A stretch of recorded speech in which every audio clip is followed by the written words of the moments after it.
Hello, so just in case you want to share your Excel file and wants to put a restriction on your tab or specific area of your file, so follow this one. So for example, you want to restrict this tab, you don't want anybody edit this tab, so just click this one, right click, protect sheet, and then put a name, anything you want. So just, let's say, analytics.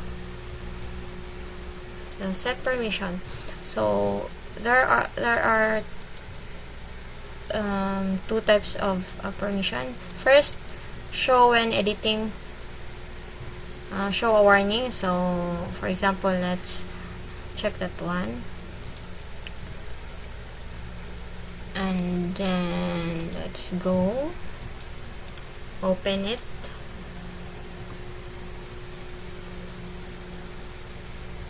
Okay, see, so I'll try to edit.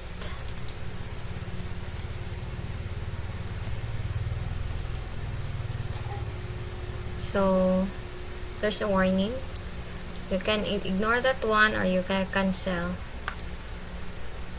Okay, so your next option would be restrict.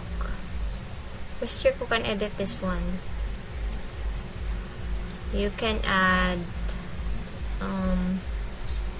email here, who is allowed to edit the file, or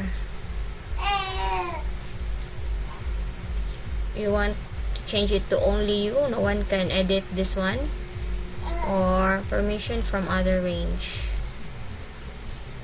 Okay, so that's it.